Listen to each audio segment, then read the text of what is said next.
بزرگوں حلال کی ایک روٹی کھا کر ایک روٹی کھلا کر اپنے بچوں کی پرورش کرو، وہ اللہ کے نزدیک وقت کے فرعون اور نمرود سے زیادہ محبوب اور محبوب ہے۔ اللہ رب العزت تمہارے اس عبادت کو جو حلال روزی کھا کر خدا کی بارگاہ میں سجدہ کرو گے، سر اٹھنے سے پہلے اللہ تیرے سجدے کو قبول کر لے گا۔ اس لیے میرے دوستوں اور بزرگوں بس آخری بات آپ سن لیجئے، ٹھنڈک بہت زیادہ ہے۔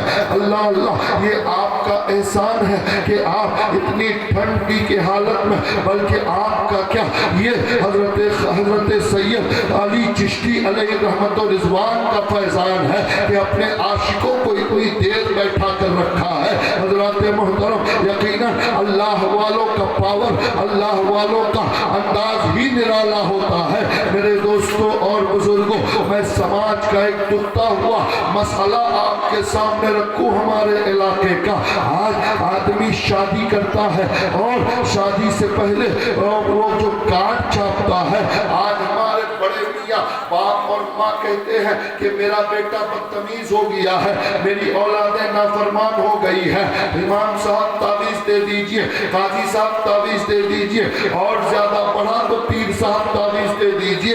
حضرات محترم آپ کی بگڑی ہوئی اولاد تعویذ کے ذریعے راہ راست پر نہیں آئے گی، بلکہ اگر اولادوں کو بگڑنے سے بچانا چاہتے ہو تو وہ کنجی تیرے ہاتھ میں ہے، اس تالے کی کنجی تیرے ہاتھ میں ہے، ماں اور باپ کے ہاتھ میں ہے۔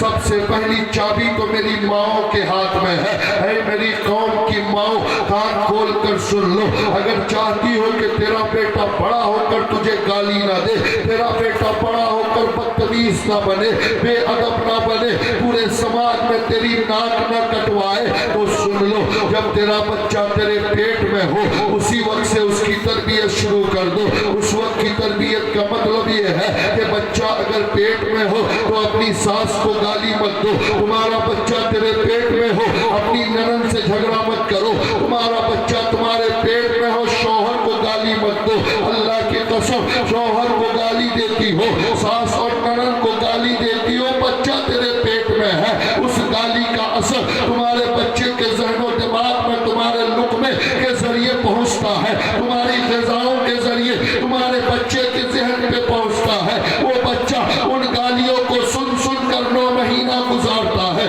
آپ کہو گے مفتی صاحب ہمارا بچہ پیٹ میں ہے، ابھی سے ہماری گالیاں اس کے ذہن پہ کیسے پہنچ سکتی ہے؟ تو آپ نے سنا ہے کہ غوث اعظم پیدا ہوئے تو 15 پارے کا حافظ بن کر پیدا ہوئے، کیوں؟ اس لیے کہ ان کی ماں غوث اعظم کو پیٹ میں رکھ کر قرآن کی تلاوت کرتی تھی۔ میرا غوث کہتا ہے کہ میری ماں قرآن پڑھتی تھی، میں سن سن کر حافظ قرآن بن گیا۔ معلوم یہ ہوا کہ ماں کی عادتیں، ماں کی حرکتیں پیٹ کے بچے پہ اثر کرتی ہے۔ اس لیے اے میری قوم کی ماں، اگر تم بچے کو پیٹ میں رکھ کر گالی دو گی، ساس سسر اور ننند کو، محلے والوں کو، تو کان کھول کر سن لو، تیرا بیٹا بڑا ہو کر غوث اور خواجہ کا غلام نہیں بنے گا، علی چشتی کا غلام نہیں بنے گا۔ اگر چاہتی ہو کہ تیرا بچہ بڑا ہو کر تجھے گالیاں نہ دے بلکہ تیرے قدموں میں اپنے لیے جنت تلاش کرے، تو اللہ کی قسم فاطمہ زہرا کی طرح تم اپنے بچے کو پیٹ میں رکھ کر نبی پر درود پڑھو، مصطفیٰ جان رحمت پر نعتیں پڑھو، اللہ کے قرآن کی تلاوت کرو، سبحان اللہ الحمدللہ پڑھا کرو، اور بچہ جب دودھ پیے تو بغیر وضو کے دودھ مت پلاؤ، بچے کو دودھ پلاتے ہو فلمی گانے مت گنگناؤ، ٹی وی کے سامنے بیٹھ کر سیریل میں گندی سینے مت دیکھا کرو۔ اللہ کی قسم اگر تو نے اپنے بچوں کو دودھ پلاتے ہو نبی کی نعتیں پڑھی، درود پڑھا، تو تیرا بیٹا بڑا ہو کر بدتمیز نہیں بنے گا بلکہ ماں باپ کے قدموں میں اپنے لیے جنت تلاش کرے گا۔ نعرے تکبیر، نعرے رسالت، حضور خواجہ علی چشتی عرس معین ملت، نعرے تکبیر، حضرت علامہ و مولانا مفتی فیروز عالم صاحب قبلہ۔ حضرات محترم حاضری بنگال کے عرس میں آنے والے دیوانوں، ایک پیغام آپ لے کر جائیے اور آپ یاد رکھیے کہ یقیناً علماء کی باتیں آپ سن کر اس پر عمل کیجئے۔ حالات بڑے نازک ہیں، اگر اب بھی ہم نہ سمجھے تو ڈاکٹر اقبال نے کہا تھا نہ سمجھو گے تو مٹ جاؤ گے۔ اے ہندی مسلمانوں، تمہاری داستان تک نہ ہوگی داستانوں میں۔ حضرات محترم، میں آپ سے جو بات کہنے جا رہا ہوں وہ یہ ہے کہ ہمارے یہاں شادی بیاہ جو ہوتا ہے اور یہ شادی کا سیزن بھی ہے، آپ دیکھیے شادیوں میں ہم کہتے ہیں بچہ ہمارا بگڑ گیا، ہماری اولاد نافرمان ہو گئی۔ اولاد کا نافرمان ہونا، وہ بچہ دنیا کا سب سے بڑا بد نصیب بیٹا ہے جس سے اس کے ماں باپ ناراض ہو، جس سے اس کے ماں باپ کو تکلیف ہو۔ لیکن روٹی اور تالی ایک ہاتھ سے نہیں بچتی ہے، بلکہ یقیناً وہ بچے نافرمان ہیں، لیکن کہیں نہ کہیں ماں باپ کا بھی قصور ہے۔ ماں باپ کو جیسی تربیت دینی چاہیے بچپن میں، اگر ویسی تربیت نہیں دیتے ہیں، اب آپ کہو گے کیسے؟ میں آپ سے کہتا ہوں، ایک مثال سے پیش کرتا ہوں، اگر آپ کو لگے کہ میں نے صحیح بولا ہے تو عمل کیجئے گا۔ حضرات محترم، یہ قاضی شہر قاضی شہر آپ کی بارگاہ میں موجود ہے، میں ان کے حوالے سے آپ تک یہ بات پہنچا رہا ہوں۔ اللہ اکبر، ہمارے یہاں شادی کا کارڈ چھپتا ہے، اس میں چاہے کسی عالم کے گھر کا کارڈ ہو یا کسی غیر عالم کا، کسی ڈاکٹر انجینئر کا ہو یا کسی چرواہے اور کھیتی کرنے والے کسان کے گھر کا کارڈ ہو۔ اللہ اللہ، میں تو یہ کہوں گا کہ سب سے پہلے آپ یہ کارڈ کا سسٹم ہی بند کر دیجئے۔ 20-25 روپے کا مہنگا کارڈ چھاپنے کے بعد جب آپ دعوت کے لیے جاتے ہیں تو جانتے ہیں آپ جس کو کارڈ دیتے ہیں وہ آپ کا کارڈ پڑھتا نہیں، بلکہ 100 میں سے 2-4 لوگ شاید کے پڑھتے ہوں گے۔ جس کے پاس کوئی کام نہیں سوچتا ہے چلو اسی کو پڑھ کر ٹائم پاس کر لیتے ہیں، ورنہ کام کا آدمی آپ کا کارڈ پڑھنے کی فرصت نہیں۔ وہ کارڈ لیا رکھ دیا، کارڈ دینے کے بعد بھی آپ اپنی زبان سے بولتے ہو فلاں تاریخ کو ہمارے یہاں شادی ہے، آپ آئیے گا۔ جب زبان سے بولنا ہے تو کارڈ چھاپنے والی کون سی عقل مندی ہے؟ حضرات محترم، کارڈ کا مطلب ہے پھر زبان سے بولنے کی ضرورت نہ ہو، آپ تو زبان سے تاکید پر تاکید کیے جاتے ہیں، آنا ہی پڑے گا، تاریخ یاد رکھیے گا۔ حضرات محترم، اب اس کارڈ کا حال کیا ہوتا ہے؟ اس کارڈ پہ سب سے پہلے بسم اللہ الرحمن الرحیم لکھا ہوتا ہے، نحمدہ و نصلی لکھا ہوتا ہے۔ اس کارڈ میں ایک حدیث کوٹ کرتے ہیں، النکاح من سنتی فمن رغب عن سنتی فلیس منی، کہ نکاح مصطفیٰ کی سنت ہے۔ اللہ اللہ، اللہ کا نام، اللہ کے نبی کا نام، درود پاک اس میں لکھا جاتا ہے۔ اور وہ کارڈ ابھی دعوت دے کر آؤ تو صبح تک وہ کارڈ وہ سجا کر نہیں رکھتا، بلکہ وہ اپنے گھر کے کوڑا کرکٹ کے ساتھ کوڑے دان میں لے جا کر ڈال دیتا ہے۔ اللہ کی قسم، اب اس بسم اللہ الرحمن الرحیم کی توہین، نبی کے نام کی توہین، نبی پر درود کی توہین، اللہ اکبر۔ اس لیے اپنے ان پیسوں کو فالتو خرچ کرنے کے بجائے انہی پیسوں کو بچا کر اپنے بچوں کی تعلیم پہ خرچ کرو تو سماج میں انقلاب آئے گا۔ حضرات محترم، اب میں جو بات کہنے جا رہا ہوں وہ یہ ہے کہ نکاح کے کارڈ میں تو آپ نے حدیث لکھا کہ نکاح میرے مصطفیٰ کی سنت ہے، لیکن آپ کا اس پر عمل نہیں ہے، صرف آپ لکھنے کے درجے تک لکھتے ہیں کہ لکھ دو، رسمی طور پر فارملٹی ہے ادا کر دو، سب لکھتے ہیں لکھ دو، لیکن آپ عمل نہیں کرتے ہیں۔ اگر عمل نہیں کرنا ہے تو مت لکھو اس حدیث کو، حدیث کی توہین مت کیجئے۔ آپ نے نکاح کو سنت کہا، لیکن شادی میں کوئی کام سنت کے مطابق نہیں ہوتا ہے، ہر عمل آپ کا سنت کے خلاف ہے، ہر قدم پہ سنت کے خلاف آپ عمل کرتے ہیں۔ کارڈ میں آپ نے لکھا سنت ہے، لیکن آپ کا ہر قدم سنت کے خلاف ہے۔ آپ کہو گے کیسے؟ تو میں آپ کو پہلے زینے سے لے کر چلتا ہوں۔ ایک نوجوان شادی کے لیے تیار ہوتا ہے، اپنے لیے لڑکی ڈھونڈتا ہے۔ حضرات محترم، جب شادی کی عمر ہمارے نوجوانوں کی ہوتی ہے، جن بچوں کی یہاں شادی نہیں ہوئی ہے، وہ شادی کرنے والا ہے، غور سے سننا اور میری بات پہ عمل کر لینا، انشاءاللہ یہاں بھی کامیابی ہوگی، وہاں بھی کامیابی ہوگی۔ شادی کرنے والا نوجوان اپنے ذہن میں خیال پیدا کرتا